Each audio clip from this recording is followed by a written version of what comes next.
Autumn is in the air. The leaves are turning, the days are getting shorter, the weather is getting cooler, and it's the perfect time to make a batch of delicious hard cider. I've made a bunch of cider over the years, and my absolute favorite recipe couldn't be easier. Simply ferment 5 gallons of cheap store-bought apple juice with a pouch of Imperial Yeast A40GF Bubbles, a gluten-free yeast strain that has the ability to ferment fructose while amplifying the natural flavors of fruit the juice is from. Whether you back sweeten or add additional fruits, my favorites being mixed berries or mango, A40GF Bubbles is awesome stuff, and thankfully it's currently in season. Learn more about this delicious yeast strain at imperialyeast.com and pick some up wherever Imperial Yeast is sold.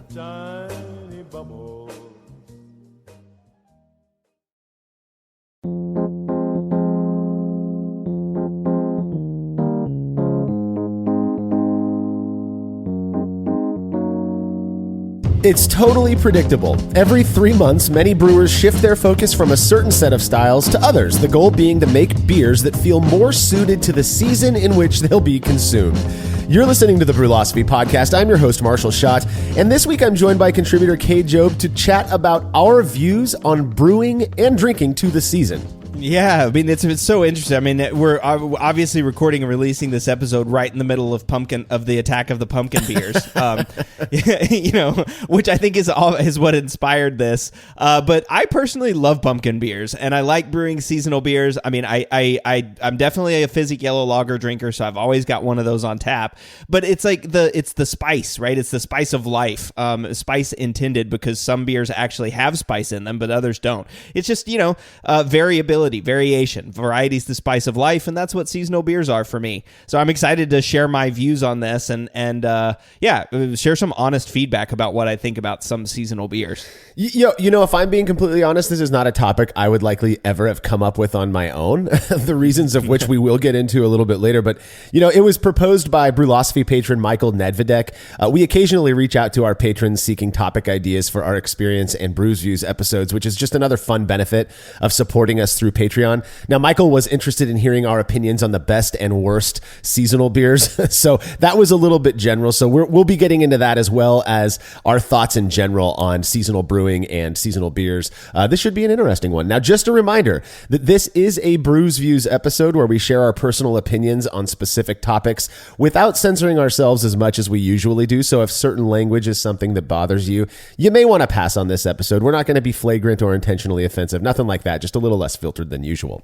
All right, if you're a fan of this show and you'd like to receive a reward for your support, including the ability to propose future Brews Views topics, consider becoming a patron of Brewlosophy over at patreon.com/Brewlosophy. By making a small monthly pledge, you'll receive rewards like access to unpublished contributor recipes, unique discounts at YakimaValleyHops.com, and an invite to a monthly live Q&A session with somebody in the brewing world. We're really excited about the rewards for November. Patrons pledging just $5 per month get 15% off all of the fresh 2022 whole cone hops their heart's desire from Yakima Valley Hops, so long as they come in 8-ounce or 16-ounce packages. That's 15% off as much as you can get your hands on, which is pretty rad.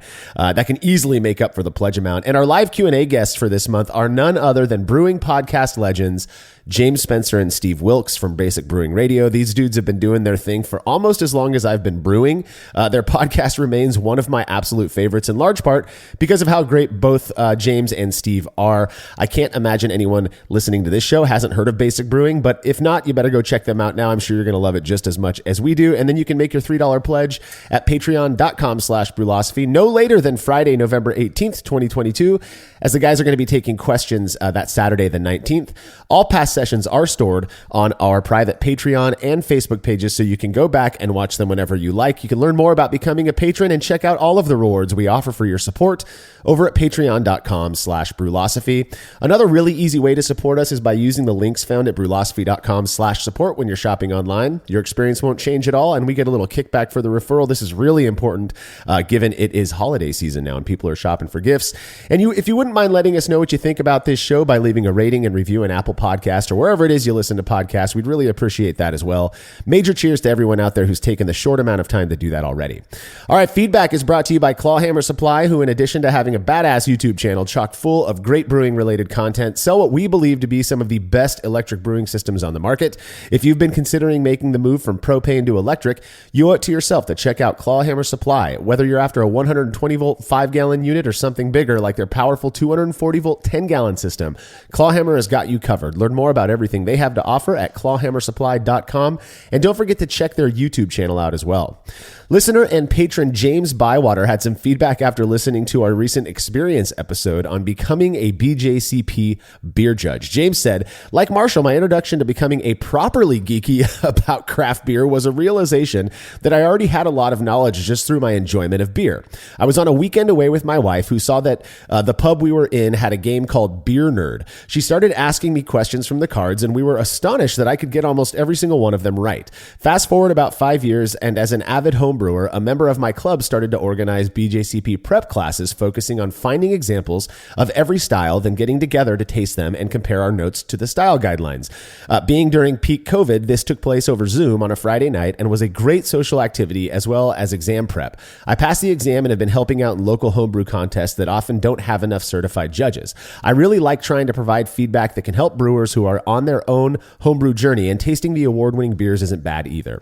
That said, although I scored highly in the tasting exam and would probably enjoy the process of studying and taking the written exam, I don't feel the need to push myself up the judge ranks. Maybe one day I will change my mind.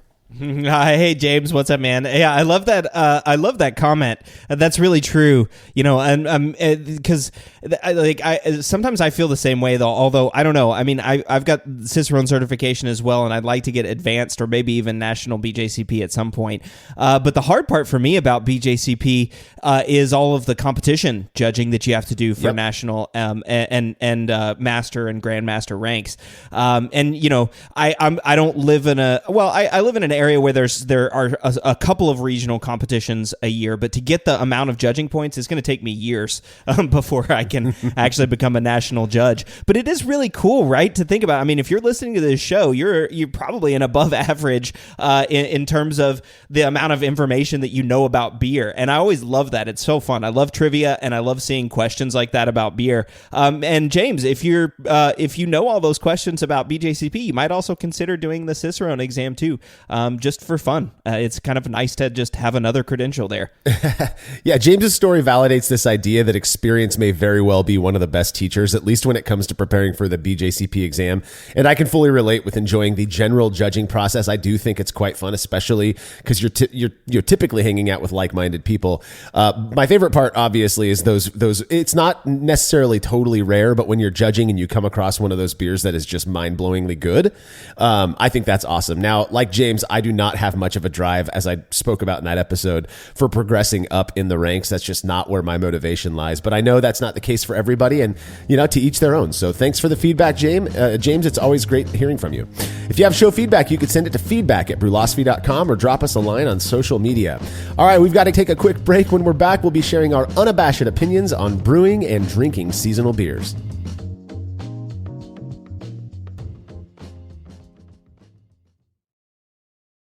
After a long brew day, the last thing I want to do is waste more time chilling wort. I've tried so many different options, and ultimately I settled on the super efficient immersion chillers made by Cade Brewing.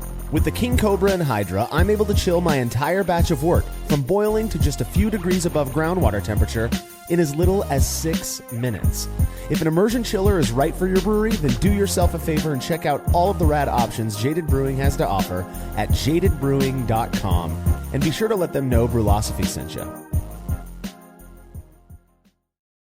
As every brewer knows, the best beer requires the best hops, which Yakima Valley Hops provides fresh from the source to brewers around the world, carrying everything from classics like Cascade to modern favorites like Galaxy and Mosaic, as well as other ingredients and gear. Yakima Valley Hops has it all. And don't forget to check out their new podcast, The Late Edition, where the YVH crew goes into depth on our favorite plant with industry experts. Head over to YakimaValleyHops.com now to see all they have to offer, and subscribe to The Late Edition wherever it is you listen to podcasts.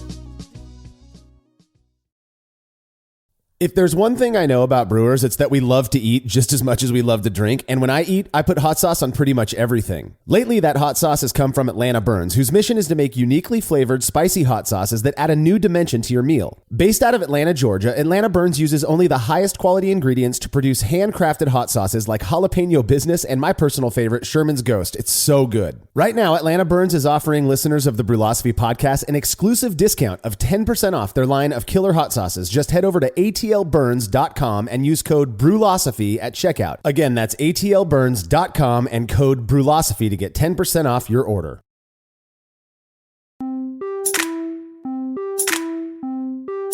With a few exceptions, I pretty much enjoy every style of beer, from pale, crisp, and crushable to dark, rich sippers. When I first started brewing, I lived in Bellingham, Washington, where the winters are dark and cold and seem to last a bit longer than it does where I live now here in California. I can't help but wonder if that's a part of the reason I've never really cared much about brewing to the season. You could serve me an Imperial Stout while I'm sitting poolside on a hot summer day here in Fresno, California, or you can pour me a delicious Pilsner while sitting around a winter campfire. I really don't care. I'll enjoy both equally. Cade, what about you? Are you into brewing specific styles based on what season we're in? Yeah, I would say I am. Like you, Marshall, I'm not going to turn away a beer that's being served to me, whenever the season is, right? If like somebody's got an IPA and I'm sitting out on a boat on a lake somewhere and it's 100 degrees outside, I'm still going to drink that, So I'm an equal opportunity beer connoisseur or beer drinker. But yeah, I mean, for sure. Like I said at the top of the show, I generally always have something yellow and fizzy on tap, but I do enjoy brewing what I guess in podcast quotes to the season. Now, one example of that is I generally always brew a double around this time of year, and usually with some sort of fruit in it, and that's because I kind of like, I just like having like dark fruits, especially like plums and that like sort of fall flavor, right? You've got like a plum double, which has got all these sort of like roasty notes, and it's kind of like Thanksgiving. It reminds me of the season, and I do generally brew at least one or two beers to the season. In the winter, I'll brew something dark. In the spring, I'll brew something hoppy or light. And then in the summer, really just something dry and crushable. But so, yeah, I would say in my own brewing practices, I definitely brew, quote, to the season. But you don't? I never really thought about it. That's one of the, it's weird because when I got into brewing again, I was up in this really cold, to me, cold. We moved away from Washington State because of the weather. It was one of the big reasons we wanted to leave. And Bellingham, Washington, I think it was the final year my wife and I lived there it was a year before we got married. We went something like 86 days without seeing the sun. And during that time, I drank all the same beers that I would have otherwise. I brewed. That's when I started brewing, and I was making everything from red ale and IPA to pale. I wasn't brewing lagers yet because back then everyone was, afraid to make lagers. But I just never really thought of beer styles as being a seasonal thing.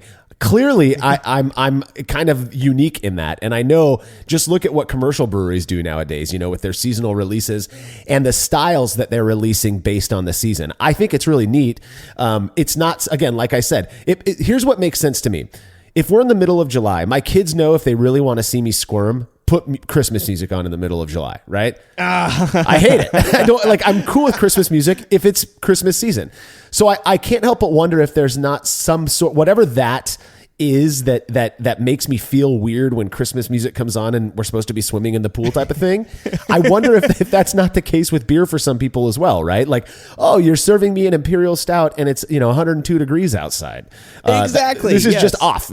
For me, I don't experience it that way, but I can understand that others might. I don't know. Yeah, well, yeah, I mean, totally, right? I'm sitting here on the other side going, one, I love Christmas music all year round. Oh, you're crazy, Cade. You're one of those people. So I'm one of those people. Yeah, I mean, literally, I am one of those people. Like, quick tangent, like starting the day after Thanksgiving, the only radio station that I listen to is Christmas music. But anyway, that's just me being weird. But I think that's relatively normal, actually, Cade. That's how our family is as well. So it's just that right after the new year, it's over. We're done and over with it. Yeah, exactly. And on January 2nd, second, it's over. We're back to whatever whatever we need to. But on that comment, right? Like, yeah, if somebody serves me an imperial, a stout or a barley wine in the middle of 102-degree summer in Texas, I'm gonna be like, whoa, all right, like I thank you. I'll drink some of this, but I'm not gonna consume the whole thing because it's really hot outside, and that beer is full and usually thick, and it's got a lot of residual sugars in it, and it's got high alcohol, so my face is gonna get all warm and puffy. I'm gonna get all flushed. So yeah, to me there is this like, yeah, and you talk about like, is there like seasonal beers? I mean, we brew beer all year round, so obviously, we can make beers in any season. But I mean, there's literally a beer style named after a month, and there's a whole festival, named after for Oktoberfest. I mean, you got Marzen, which is named after the month of March, and then Oktoberfest is Oktoberfest. I mean, there's a huge beer festival that just centers entirely around beer. And so for me, yeah, there's definitely this aspect of it, and I love it. I love this time of year because I like drinking the pumpkin beer. I like drinking the winter ales. I like the summer shandies, and that's an important part to me. Like I said, variety's the spice of life. And if I was just drinking yellow fizzy lager all the time, I do, so obviously I'm not that put off by it, but it's because I have, every now and then I can try like, oh yeah, okay, it's September. That means it's wet hop season here in the Pacific Northwest. Mm-hmm. So I'm going to go try something that's got super fresh hop character, right? And I think that's a seasonal thing that you can't have in the United States in April, right? Because there are no fresh hops in April in the United States. I mean, maybe if you're in the Southern Hemisphere and, I think it's around, I'm not exactly sure when hops are grown in New Zealand or Australia, but hey, right in, I'd love to know that answer. But to me, that's really the thing, right? Like a seasonal beer defines the season or embodies the season. Like pumpkin beer, I think, is the easiest example. Pumpkins are ripe in October, and so every October I see pumpkin beer. Right? Oh yeah, you and everyone on Earth sees pumpkin beer lining the shelves everywhere. And there's a little bit of a misnomer on that we're going to get into in a minute. But one of the things that I wonder, and this, I don't think this is cynicism. I think this is just the way I've over the years of being, an adult and witnessing the way things kind of work, capitalism and consumerism and all of that, I can't help but wonder if there's just not some sort of a marketing component to it, right? That the commercial breweries are like, hey, at least if we put something out every quarter, then there's something new that we can inject into the market. People are going to glom onto it really quickly. And to be honest, there are some of the seasonal beers out there that are some of my favorite beers. I have nothing against these seasonal beers. It's what I'm talking about is just the reasons for why, we kind of have gotten into this mode of thinking about it. I get it. There are certain styles that maybe are a little more difficult to drink at different times of the year, though. I mean, I'm a Miller Lite guy 100% of the time, all the time. I don't care what the temperature is. Maybe there are certain beers that also just work all the time, whereas there are others that don't. Who knows? Yeah. Either way, it's safe to say we both have opinions on the types of beers that tend to be brewed during specific seasons. So that's what we're going to be focusing primarily on today. And seeing as it's currently fall, also known as autumn, here in the Northern Hemisphere, we're going to start there. Now, when I think of autumn beers, Cade, my mind automatically goes to one place. You've already brought it up. The style nerds around the world love to hate this stuff. Pumpkin beer. Yeah, that's exactly right. Pumpkin beer. And you made the comment about marketing and stuff, and I have 3 words for you about marketing. Pumpkin spice latte, right? and I mean, like, don't get me wrong, I love a pumpkin spice latte, but whoever came up with that in the first place, it's not like people were around the world putting pumpkin spice in their coffee in October, right? I mean, that's clearly like a marketing thing. Somebody somewhere said like, hey, we need to come up with a fall product, and they said, hey, what if we put some pumpkin spice in this latte? And it turns out it tastes fantastic and people love it, right? So I mean, it turns out it tastes fantastic to some people, we'll put it that way. I happen to be one of the people who genuinely does not like the flavor of a lot of the pumpkin spice flavors, and honestly, I think this is where the misnomer comes in.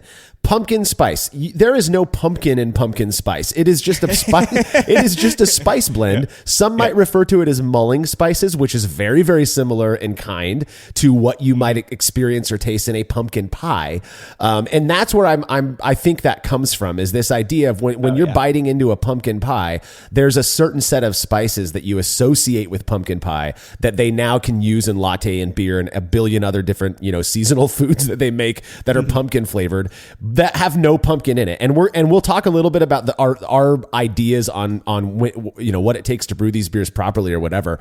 But I believe if my research, the 20 minutes I spent on Google is accurate, that the very first pumpkin ale brewed and commercially released in the United States, at least, was way back in the 80s by Buffalo Bills. And I've actually had the opportunity to try this beer. They call it Buffalo Bills Pumpkin Ale. And to be honest, of all of the pumpkin beers that I have had, it's probably my favorite one. And it's been around since the 80s, which I do think is kind of interesting. So this is nothing new necessarily. Well, right. Well, I mean, 1980s relatively new in terms of brewing history, right? But I've got to think there's that may be like the best commercial example or the first commercial example in the United States.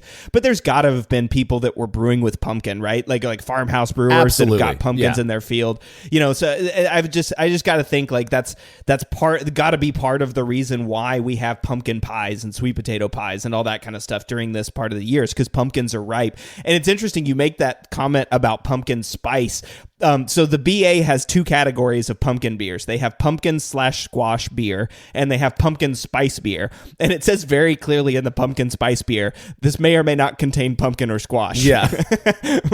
Which I think is awesome. It's like, it just hits the nail on the head right there of what you're talking about, right? I think, and there's these two aspects of it that sometimes are incongruous, right? The pumpkin pie beer or pumpkin spice beer versus a pumpkin beer. And I'll tell you for sure, I have a preference, and my preference is definitely for the pumpkin beers. The ones that are not too sweet, the ones that don't overdo the spices, the ones that are nice and balanced, even though I know balanced is a tough word for some people.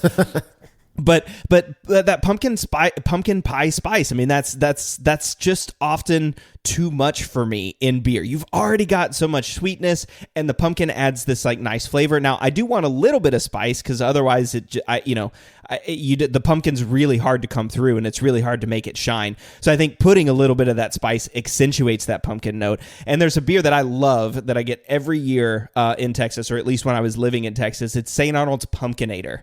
And if you're from Houston, or if you're from that area and you can get access to Pumpkinator, that is one of my favorite fall beers. I love it. It's malty, pumpkin-y. It's got some caramel sweetness. It's got some pumpkin pie spice in there, but you can definitely taste the pumpkin. So that's one that I really love. So I don't know. I'm sitting here thinking. I've tried plenty of what people refer to as pumpkin beers or pumpkin pie beers or whatever over the years. I've been in this industry long enough to have tried many of these. Some home brewed. People send them to me. Whatever. I'm not sure how many of those that I've tried have actually been made with pumpkin. I know that I know that Malcolm did the pumpkin experiment. We should do a show on that actually. But he did a pumpkin experiment, a pumpkin beer experiment many years ago, and one with pumpkin and the other without, both with the same amount of spices. And I believe they were indistinguishable. People couldn't tell them apart. So the contribution of the pumpkin, it's weird to me, one of the descriptions that I've learned, acetaldehyde is raw pumpkin, is that fleshy pumpkin thing. A lot of people associate it with fresh cut grass. I've never, I've had acetaldehyde samples. The stuff you can get from labs that for tasting. Flavor standards, right? And they've never tasted to me like fresh cut grass. They always have this pumpkin-y kind of squashy smell. Why anybody would want to put that in their beer, it doesn't make sense to me. So if I've never made a pumpkin beer with actual pumpkin, I've way too many friends who like these spicy beers to have not made a pumpkin spice beer. And in doing that, I have some really strong opinions. And the biggest one, Cade, you probably already know what I'm going to say. You got to find pumpkin pie spice that either has very little or no clove in it at all. Oh, yeah. Clove is like again, this is our opinions. There are people out there who I'm sure love clovey beers, but clove, when it is in high amounts in beer, comes across as a phenol that I associate with contamination. And so I don't want that in my beer, even if it's intentional. It also ends up tasting like chloroseptic to me, and kind of numbing my palate when there's too much. That is always to me the sign that a spiced beer has been made with clove, is when I take a sip and it kind of numbs my palate and it tastes a little like cough medicine with licorice, and it's just not my jam. So that is my biggest detractor to these pumpkin spice beers, is that clovey thing. Blech. Yeah. And clove is obviously a huge spice in pumpkin pie, right? I mean, it's a big one. Like allspice, cinnamon and clove are like the big three for pumpkin pie spice. Right. And I totally agree with you. Clove especially. And I think one of the reasons is because it comes out so prominently in beer. It like sticks out. I've brewed with cinnamon before. I've brewed with allspice. I've brewed with other spices in beer. But clove is just like, even just a little tiny amount of clove just creates this bomb for me. And I don't know, maybe you and I are just really sensitive, but we definitely agree on that. That clove can go, and it's like, to me, it's like dirt flavor. It's like earthy and dirt. Like if you just like you just chewed on some gravel, and I don't know why, but I get this that sensation as well when I start to think about it. It feels gritty, even though it's clearly not. But I just get this like gritty feeling whenever I taste that. And yes, I have absolutely tasted a pumpkin beer, several, that just overdo it on the clove. Yeah. And it's like so out of balance. It's so out of whack. And that to me, again, is the big deal. That ratio of pumpkin spice to beer is huge. And if you miss that ratio, that beer is all over the place. And I think maybe that's one of the reasons why people just don't like pumpkin beers, is because there's so many examples, because getting that ratio is really hard to do. And there's so many examples of beers that just are like totally a spice bomb, or that just don't have enough spice in it. It's like, okay, it's got a little bit, but it's fine. Yeah, I'm probably not going to drink it. But yeah, clove for me, that's a big one. That's hard for me to do. But I do like pumpkin in beer, and I like whenever I brew with it, I roast the pumpkin beforehand. And I feel like that's where it gets away from that acetaldehyde flavor. Because I like you, Marshall, raw pumpkin is what I associate with acetaldehyde, or at least the flavor standards from acetaldehyde. Yeah. And green apple whenever you're like really early in a fermentation. But for the most part, it's that raw pumpkin flavor. But like things do, like a potato, whenever you cook a potato, it tastes different. It tastes like starchy and dry whenever it's raw. And then when you cook it, it's sweet and, sometimes crunchy. Same thing with pumpkin to me. When it's baked, those sugars get released, it becomes sweet, and that's the flavor that I think really adds to beer. And one of those flavors that I really like, if I get a beer that's just spice, and I think I've had some of these before, I'd be interested to do another experiment on this, but I've had some beers that are just spice, and they just don't do it for me. That's just like, nah, that's just spice. I'm missing some of that like vegetable pumpkin character like you get from a pumpkin pie. Yeah. And that's kind of what I like is, talk about pastry stout, which I guess we'll get to when we talk about winter beers. But pumpkin pie beer, I think I would really dig. Yeah, I don't buy pumpkin spice beers. I also don't drink pumpkin spice lattes. I don't. My daughter made this pumpkin spice drink a couple weeks ago. I think it was a coffee drink, and I took a sip, and I couldn't tolerate it. It was so gross. But it's just because of that clovey thing. I just can't. Yeah. My brain can't enjoy that for some reason. Now we could spend an entire episode just talking about pumpkin beers, which maybe that'll happen in the future. But there are other styles that I associate with fall and autumn. Yeah. One of you already mentioned one. Oktoberfest, obviously. You're looking at Fest beer and Märzen. Now, Märzen is, my understanding about the tradition behind Märzen is that it's brewed in March and then stored until October. Am I off on that, Cade? Or that's my understanding, but I don't know that I haven't done a deep dive enough on Märzen to know. But that's what I understand. Yeah, brewed in March and then consumed in October. Yeah. And so, but again, both of those beers, Fest beer, Märzen, a lot of the German lagers, I'll drink all year long. I don't care what the season is. But I do love me a good Fest beer, a good Märzen. I think they work really well with the season. I mean, things are starting to get from warm to cool, and a nice hefty Fest beer, 6% crisp drinkable lager that just packs a little bit more of a punch can be nice. Now, another one that I for some reason I actually do think about this style personally when we're in this season, when we're in autumn season, it's red IPA. And I'm pretty sure the reason I think about that is because this is the time when Celebration Ale by Sierra Nevada comes out. and that to me is like the classic red IPA, all classic C-hop character. You got that piney grapefruit thing. It's got that just really easy drinking, but also a little bit more rich than, your typical IPA. And to me, we just got a whole bunch of that stuff on the shelves. I think they're hitting the market everywhere right now. You know, I'm going to be drinking the hell out of that stuff during the season. But the thing is, it's because of limited access. We only get it during this season through winter time, and then they pull it off the market. So you got to get as much as you can now. But what do you think? Red IPA, is that kind of a fall autumn beer for you? I see. I think I view Celebration as a winter beer because it usually comes out in the winter for us. It's like right at the end of October. It's like we had the pumpkin beers. We were inundated by pumpkin beers for like 2 months, and then it's like, okay, there's Celebration. All right, that means it's about time for Christmas, right? Or like Thanksgiving.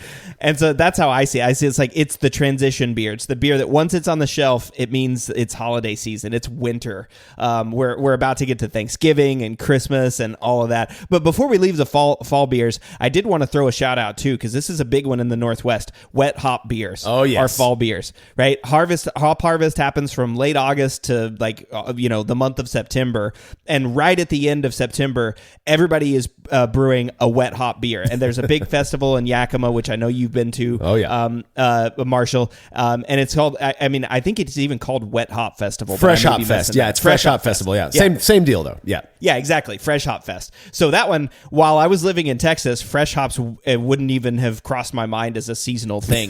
But now in the Pacific Northwest, I certainly have an appreciation there. So I didn't want to let us go by without talking about fresh hops and fresh hop styles for fall. But yeah, the Celebration to me is a winter beer. Maybe that's a good transition or segue into winter beers. Sure. Yeah, and I understand that. If you look at the label, it looks very wintry. It looks like Christmas beer is what it looks like. I guess the reason I view it as a fall beer is winter doesn't start until December 21st, and so I'm thinking like specific time frames here. It comes out. It's been out for 2 weeks now. Celebration, a week or two, and we are just at the beginning of fall right now. And so to me, it's like I get most of my Celebration drinking in prior to the actual winter season. So but yeah, you're right. Good segue. You can view it however you want. This is opinion show, man. So when I could be wrong. Well, we both are often, Cade. That's right. Oh yeah. I especially, yeah. When you think of beers for the winter, the first thing that comes to my mind when I'm thinking of winter beers is something big, right? Something rich and high in alcohol. Winter warmer is the term that comes to my mind. These are beers that are made with huge grain bills to create that high alcohol content, but also you just get this real malty thing. In order to balance that, you got to throw a bunch of hops at it, but these aren't usually hoppy beers necessarily. You're looking base styles like old ale, barley wine, even quad. I had one of the best winter spiced beers that I've ever had was actually was the Belgian quad, and it was phenomenally good. I believe Jersey and Tim might have reviewed it on the Jersey and Tim beer review way back in the day. So I quite like winter warmers. That is not a style that I would drink all year long, but I also barely drink it during the winter. Like I'll drink it if somebody offers it to me. Yeah. Winter warmers are a staple for me too. I really love those.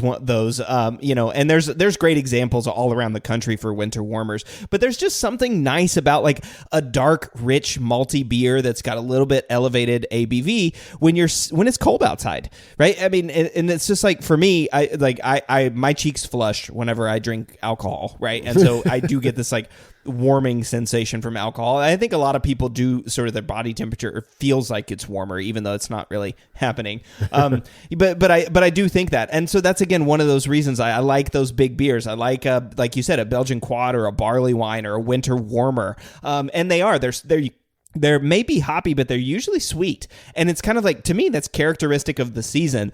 It's kind of interesting. You made a comment like, this isn't winter, right? And that's totally true. But for some reason, I just made this realization as we're talking about this. I view winter as like after October until spring, but that's not right. Like you said, we're in the middle of fall right here. The leaves are changing, the colors, it's all beautiful here in the Pacific Northwest. Winter's more like when it starts to get cold for most people. Yeah.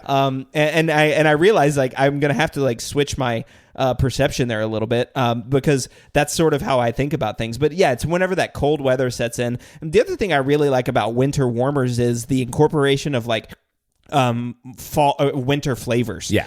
So Thanksgiving flavors, Christmas flavors, cranberries, plums, all those sorts of things. I mean, there was when I was at Blue Owl for I guess what we would call fall, we would brew a beer called Professor Plum, which was this plum beer, obviously, and it had like roasty grains in it. It tasted like a Thanksgiving dinner. And then we would switch to Jubileberry, and Jubileberry is cranberry and ginger in a sour beer. And those two beers were like very characteristic to me of what I call winter, right? I mean, those, it's like, okay, Professor Plum's early winter, and then Jubileberry is late winter. And I just love those beers because it does sort of incorporate some of those other flavors that we're eating and that we're consuming during this time. I love this part of the year too. I mean, Christmas is obviously my favorite holiday, if that hasn't been clear. But there are some things that are problematic, right? I mean, I think like we said earlier, cloves are still a thing in the winter, and some of these beers, some of those winter warmers especially, they feel like they need to have pumpkin pie spice or clove or something like that, and it just, again, it's like soapy, earthy, and you got to be careful about cloves in these winter warmers. You just got to be careful about clove in general. I mean, unless you really like chloroseptic and that whatever that flavor clove imparts to beer, just be real careful with it if you use it at all. My thing with winter warmers, and to be honest, it's my thing with big beers in general. I don't care what season they're brewed in, is when I think it's usually a fermentation issue.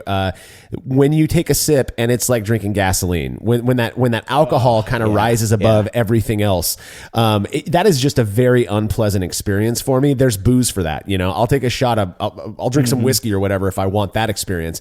But with these bigger winter beers, particularly since they often do, like you said, include spice additions or even fruit additions. One of the a wonderful experience that I had was a local brewer here a few years ago shared with me like you said, it was a cranberry imperial stout, and there was like graham cracker in it or something like that. And I'm telling you, this beer was phenomenally good, beautifully fermented. You could take a sip. It's nice and rich. It's thick. It coats your mouth, and it tastes good for a while after you swallow without being hot. I'm not a fan of that, of the heating sensation that you get from like higher alcohols, those fusel alcohols. I love the winter warmer thing. I like drinking alcohol and feeling your body warm up a little bit to kind of get cozy, but not in my mouth. I don't want that feeling. That's what booze is for. So what are some of we've got old ale, barley wine, quad. Is there, when thinking specifically about winter warmer, do you have an opinion on what base style works the best for that, or?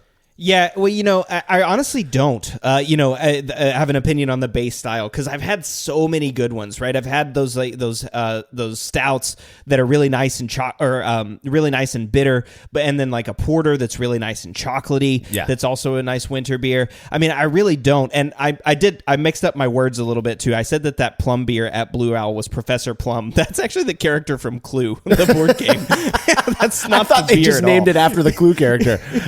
No. The beer's called Plum de Plume. They do have a beer called Professor Black, but that's a cherry stout that's brewed year round, or at least was for a while. So I had to clear that up real quick. But I don't know. I don't really have strong feelings about the style because I feel like you can go a lot of places in winter beers, right? I feel like there's a lot that you can do. It does generally have to be malty for me, or at least not overly hoppy. And again, what I'll say is the best winter beers to me are not overly sweet. They're not overly spiced. They're not overly hoppy. And like you said, they're not overly alcoholic. Yeah. And so I think that's really but that's a big playground, right? You can make a lot of beers with those basic parameters. I think the key when we're talking about winter brewing, or brewing to the winter season at the very least, and if you don't brew, drinking during the winter season is big and rich, right? I mean, I really think that's where what people kind of start to think about during the colder months.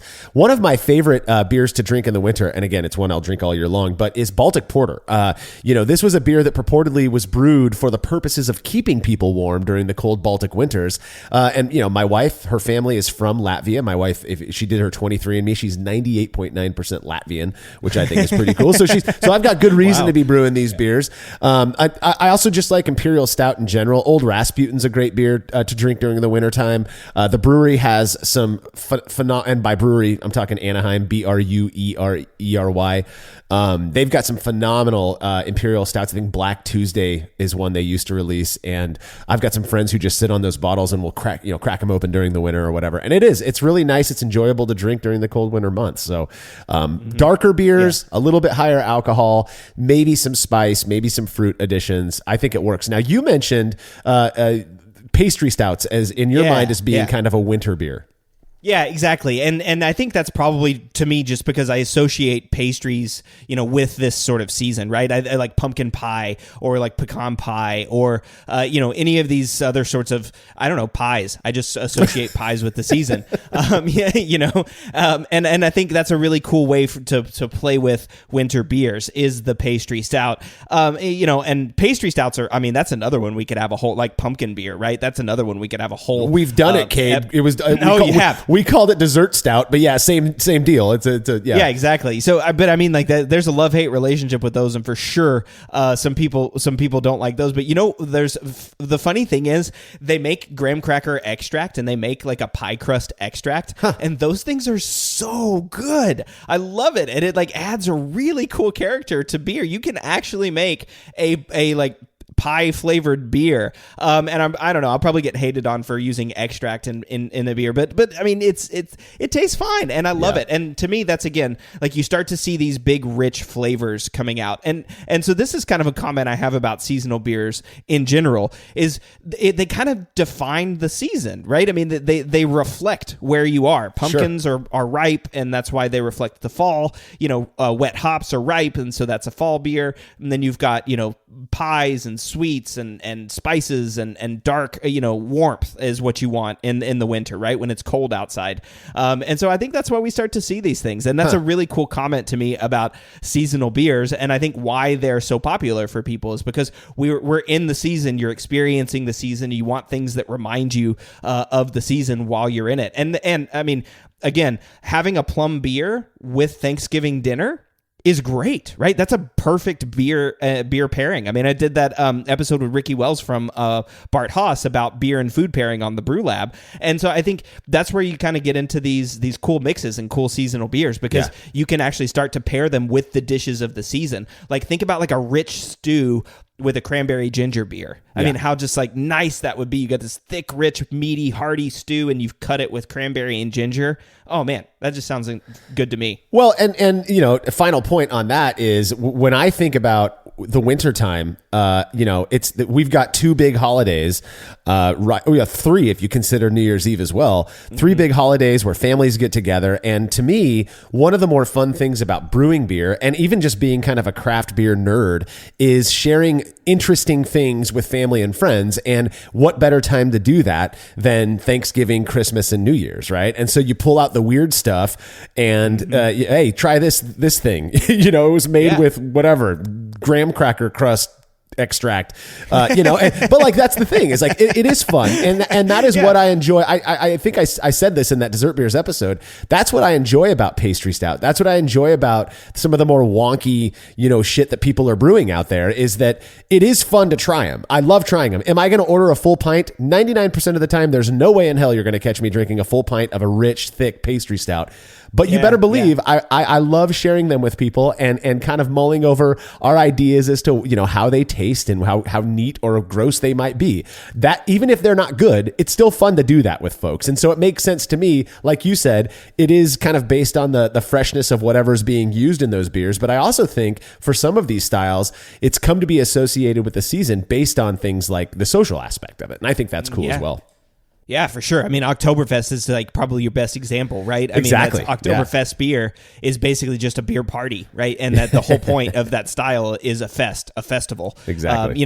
But yeah, exactly. And sharing beer with people during this time where you're already coming together and sharing and enjoying another's company. Yeah, totally agree. Yep, couldn't agree more. Well, we've made it through autumn and winter. When we come back, we're going to be getting into our thoughts about spring and summer brewing and beers. We'll be right back.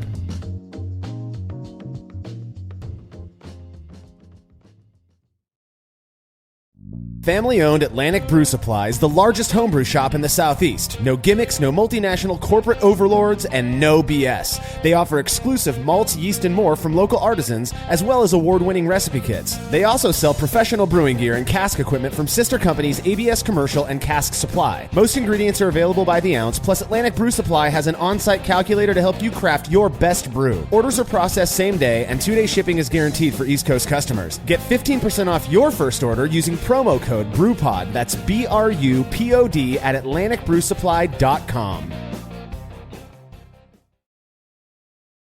There's no denying that stainless steel is the best material for brewing equipment, and Delta Brewing Systems offers some of the lowest prices on high-quality stainless gear, like the Firm Tank, which in addition to holding 8 gallons or 30 liters of wort, comes with a domed lid to even further reduce the chances of a messy blow-off. Plus, it can hold up to 4 psi of pressure for closed transfers. Delta Brewing Systems also has their own line of brew kettles, as well as one of the lowest-priced all-in-one electric brewing systems out there, and their prices are shockingly low. If you're in the market for legit stainless gear that won't break the bank, do yourself a favor and head over to deltabrewingsystems.com today.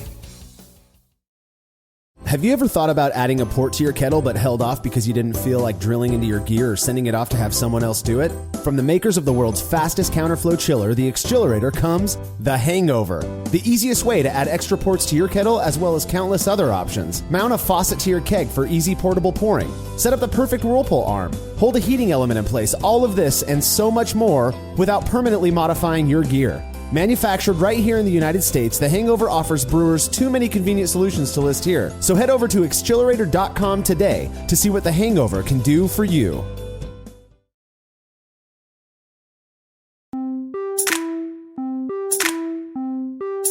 Without question, my favorite season of the year is spring, and that's not just because my birthday's at the end of March, but it's when the days start to get longer, the temperatures start to get warmer.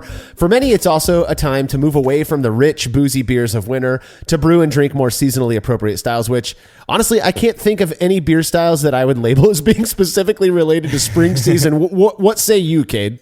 Man, yeah, I'm glad that you had that same experience, because I was like, crap, I don't know what we're going to talk about for spring beers, but I think there are some things that I do like about spring beers, right? Well, and I guess you have to say Märzen, right? Like Märzen is named after the month of March, but like we talked about in the front of the show, it's not named about that because of a beer that is consumed generally in March, right?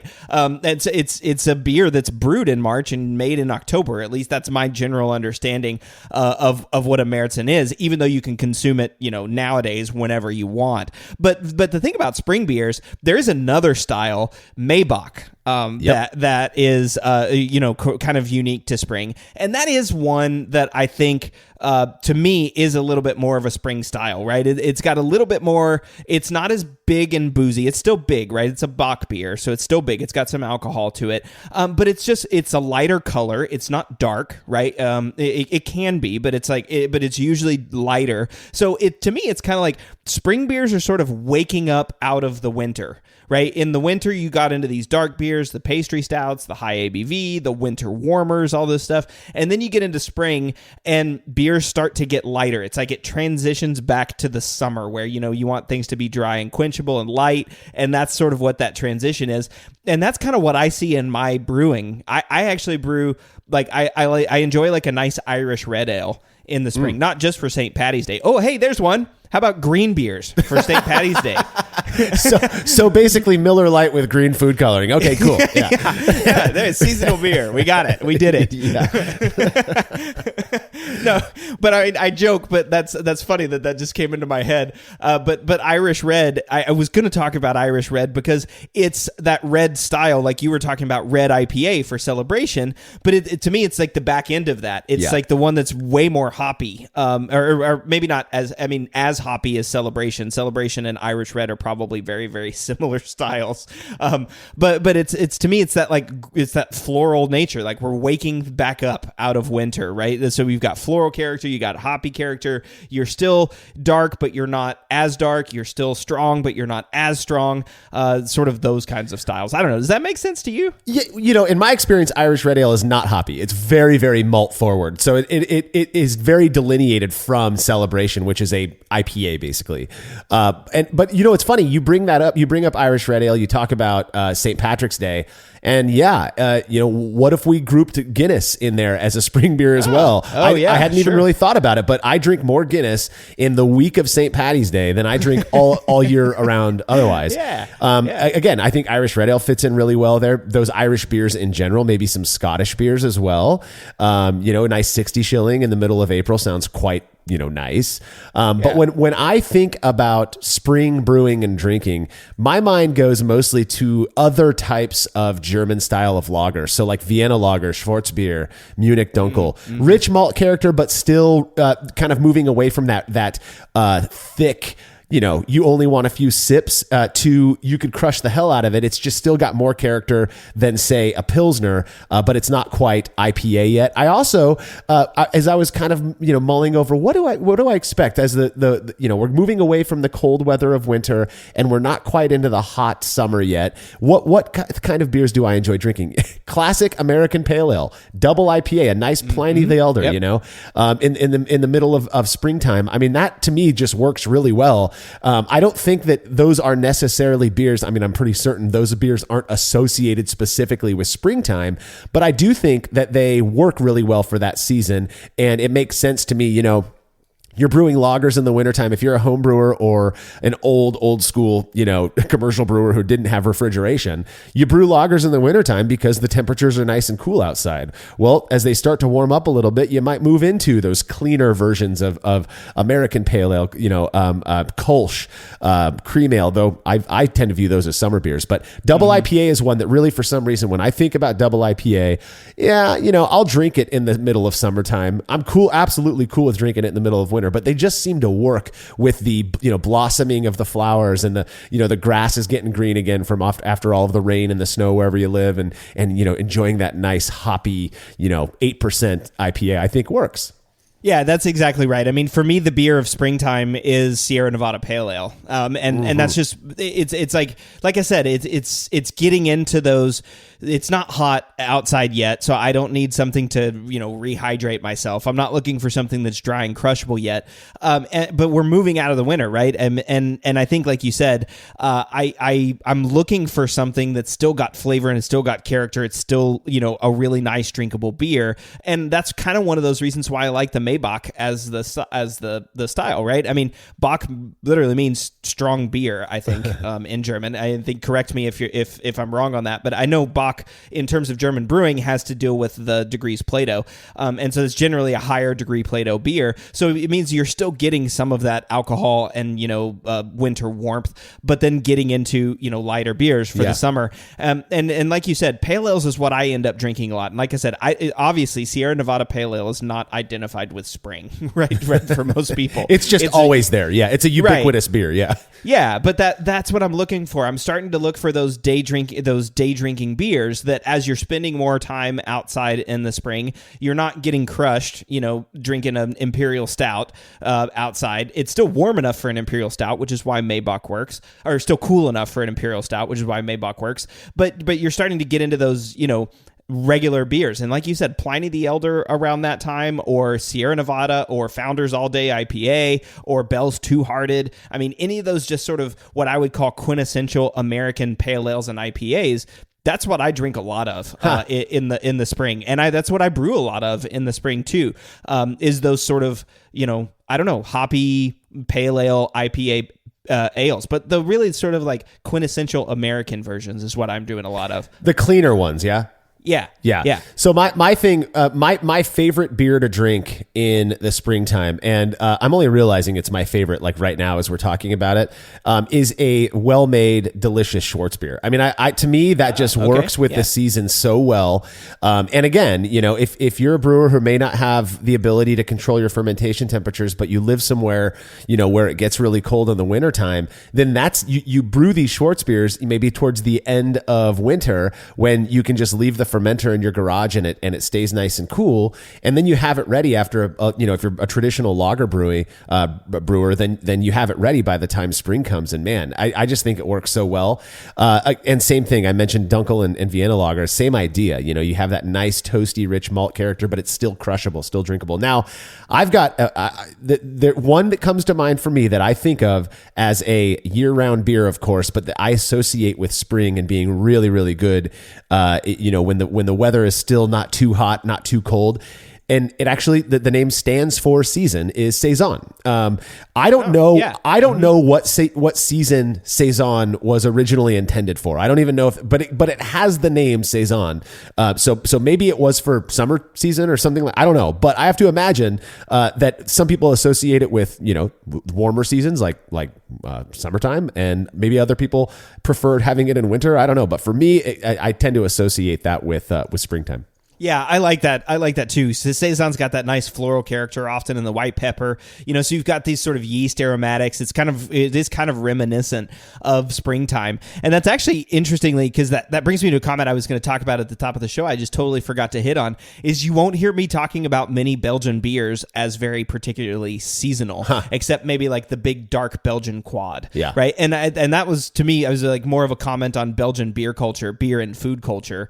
It is just like Belgian beers you can drink anytime, all the time, with whatever food you're eating.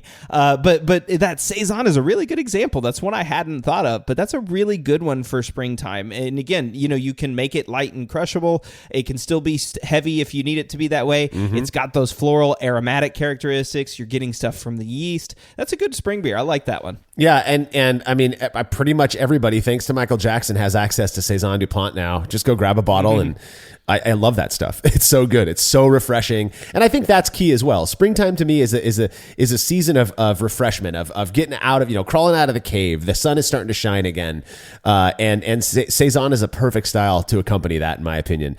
Any other thoughts on springtime beers or brewing before we move into the very easy to talk about summer beers? No, let's get into summer beers. I think we did enough on spring beers, but I would say I don't want to it's just spring in the United States just isn't like a big beer. There's not a big beer that's related to it. There's a lot of things that I associate with spring, but way more for summer. I mean, for summer, for me, it's all about light and fizzy. Without a doubt. I think of anything from, German Pilsner, Czech Pilsner, Bohemian Pilsner, American light lager. I don't care what can it comes in. If it is pale, yellow, fizzy, and refreshing, that to me is, I'm all about it. I'll drink anything from Chuckanut, from Freem, from Wayfinder. I don't care what color it is. Those beers to me just scream refreshing, and especially where I live, it'll get up to 115 degrees where I live every once in a while. That's exactly what I want when I'm hanging out in the garage or walking down to my buddy's place or whatever it is. That to me is absolutely, I mean, I drink that stuff year round, but it is my summer go-to for sure. Oh yeah.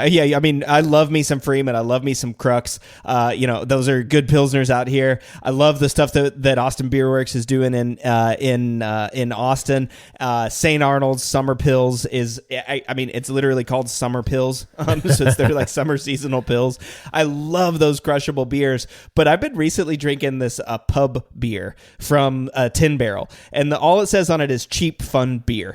And it is. It's super cheap. It's like Miller Lite, Coors Light, Bud Light cheap, and it tastes like Miller Lite, Bud Light, Coors Light, but that is what I've got in my fridge right now, and that's a year-round beer for me. I drink it all the time, but in the summer, it's absolutely crucial for me to have lots of light and fizzy beer because it gets hot, and I'm outside. I'm doing a lot of stuff, so I want to drink beers that are light and crushable, that I don't see my face flush as much about, and that's a key thing for me, right? A bad summer beer is anything overly sweet. Oh yeah. I like that super sugary beers I'm not a fan of. Oh, and that's another one too that people drink a lot. I refer to them as lemonade slushy beers. But it's those fruity, super fruity, lemonade-y kind of beers, summer shandy. I like summer shandy, but it's one of those beers that's they come out in the summer and they're these lemonade slushy beers. And so those ones are some that I'm not as much of a fan of, but still drink during the summer. Well, so I have this issue. My family knows very well about it, that sweet or overly acidic foods, I get these white bumps on my tongue that are really painful. And yikes. they're little canker sore type things. A doctor that I brought it up with one time said it's completely normal. They call it acid tongue or whatever. But for me, I get it with if I eat too much sweets or acidic stuff. And those beers, as good as they might taste, I have this thing where it's like, I can only have so much of it because I don't want my tongue to hurt for the next 2 days, you know? And I mean, it'll happen anyways with beer. If I go to a conference, by the end of the conference, my mouth is tore up, you know? And it's the same thing. I tend to avoid those slushy beers, but I think I talked about it in a past episode. Crow and Wolf has this, they call it Avenoir, and it is this like pineapple slushy beer that is so phenomenally good. Brad, the brewer, his inspiration was Dole Whip. You know, that pineapple, like really airy ice cream stuff? And he just nailed it. And it is, I believe he makes it for the summertime, and it is just so phenomenally tasty. It is one of the very few thick, you know, slushy beers that I will order a full pint of because it's so, I love pineapple, because it's so good. And I sacrifice my mouth for it. But man, is it good. And yeah, I hadn't even really thought about those as being necessarily summer beers, but you think about like, you know, pina coladas, in terms of cocktails and such, that it makes sense that you would make beers like that during the summertime as kind of a refreshing alternative to your other types of beers. And outside of like the pale, crisp, lagers, I do think that summertime is one of those things where it's like, all right, let's experiment a little bit more with beer to kind of emulate some other things that aren't necessarily beer. Another one, I mean, obviously, boozy water is a great summertime beer. You know, your White Claw. I drink that all the time anyways, but if I'm sitting around the pool and there's an ice cold White Claw, a mango White Claw or something somebody hands me, I love that. Oh man, it's so refreshing. Same thing with a really nice dry hard cider. I think that's a great summer beer. I know a lot of people associate that with winter. But for me, it's great. And that's not a beer, but a nice thing to sip on in the summer is just a nice, crisp, easy to drink cider that may have some fruit notes to it or something. Oh, delicious. Yeah, that's interesting. We should have hit on ciders because I think that's the fall one for me. I love a good cider in fall when it's apple crushing season. Exactly. I love that. Yeah. But we'll leave that there since we mentioned it. But yeah. But yeah, I mean, there are like White Claws, another great one, right? That people enjoy. And you know, there have been a whole bunch of attempts at replicating White Claw to varying degrees. Like White Claw. Gosh, I promise I'm going to say it right eventually. White Claw and Truly, you know, these hard seltzer brands. There are very good examples out there, but there are some problems that I have with some of them too, especially some of the craft examples. Is they're sweet, right? It's sugar water, and it's just ends up being sweet water with fruit on the top. And I'm just like, man, I can't do that. I like dry and crisp, and I think that's the key. And so I love fruit beers over the summer, like Shiner's Ruby Redbird. That's a total summer crusher for me. It's got grapefruit in it. It's light. It's crisp. It's a great drinker. Leinenkugel Summer Shandy is another good example. But to me, that's the thing, right? It's got to be light and crisp and drinkable. So the lemonade slushy beers, you know, I like them too to some extent. I mean, Blue Owl has a beer that the name is escaping me, but it's coconut pineapple. It's Tiki Hop Totem, and it's coconut pineapple and lots of Motueka hops, which are lime. So it's like a milkshake IPA, and it comes out in the summer because it's a pina colada-esque beer, right? And that's a really popular thing for the summer on the beach and everything. So I think that's great. But those aren't beers. That's a beer that I'll take and consume a few of, but I'm not crushing them. Right, I'm crushing light and crisp and fizzy, even if it's got fruit in it. Dos Equis with a little lime, or a Modelo with a little lime, or a Corona with some lime in it. Man, I can crush those all day, and those to me are like summer beers. And that's what I try to brew during the summer as well, is all of those sorts of beers. I try to expand out of my Kolsch and my, you know, fizzy yellow beer, and you know, maybe brew a Mexican lager, or you know, a grapefruit you know, light lager or something along those lines whenever I'm in the summer. I'm not a fan, for the most part, of pre-fruited beer. I will take a Pacifico or a Corona or a Dos Equis with lime in it all day long. I love that.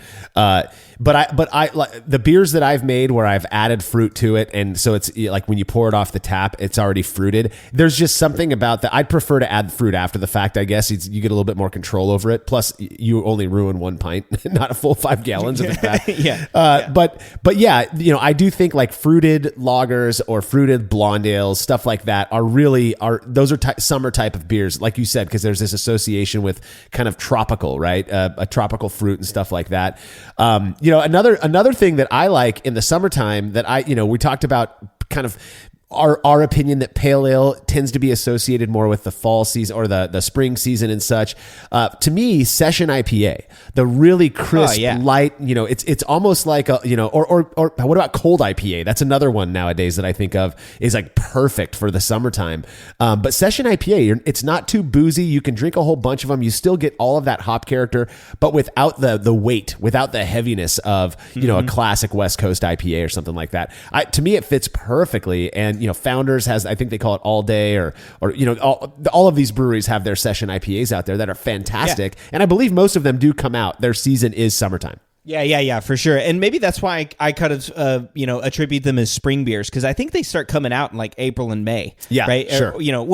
Founders All Day IPAs every, all year, and Sierra Nevada Pale Ale and all those. But yeah, some of those sessionable beers. And that session, that's doing the work there for me. It's got to be a drink that you can session. It's got to be a beer anything over 5 or 5.5 in the summer, especially when I was living in Texas and it's 100 degrees outside for 100 days. Yeah.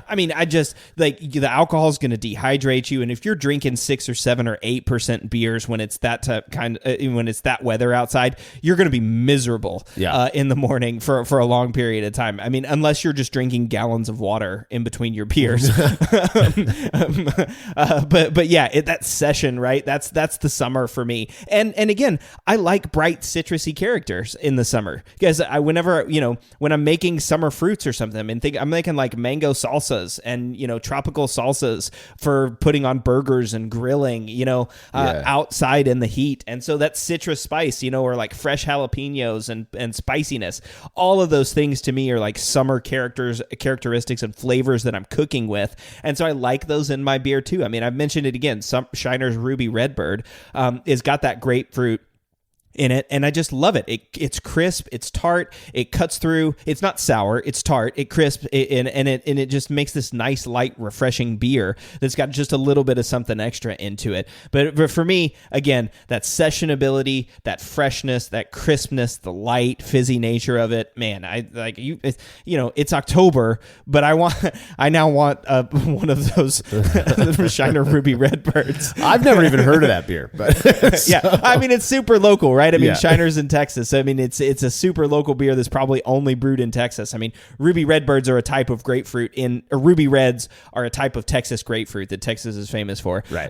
And so that's why that beer is made. But Leinenkugel's Summer Shandy, that one's available everywhere. And I'm sure during the summer you can find something that's light and refreshing and it's got some sort of little fruit flavor in it too. Oh yeah, we get Leinenkugel's where I live. I've tried it. I've tried to enjoy it many times. It just doesn't do it for me. I'm real picky with fruited beers and the way that comes across. Like I said, it kind of hurts my mouth when I drink it, but you made me think. I can't think of anything else. We've talked about pale lager. I mean, summertime, I go through more Miller Lite in summertime than any other time of this season, just because it's so refreshing. It is, and I do drink a lot of water in between my beer anyway. So to grab one of those, every hour or so while I'm out working in the yard or something, absolutely my go-to. But we've talked about that. Kolsch, I think Cream Ale's a good one. Session IPA, the fruited lighter beers, all of that. I can't think of anything else except you made me think of one thing. Pepper beers, hot pepper beers. We've got one. Yeah. We've got, I think that works perfect in the summertime.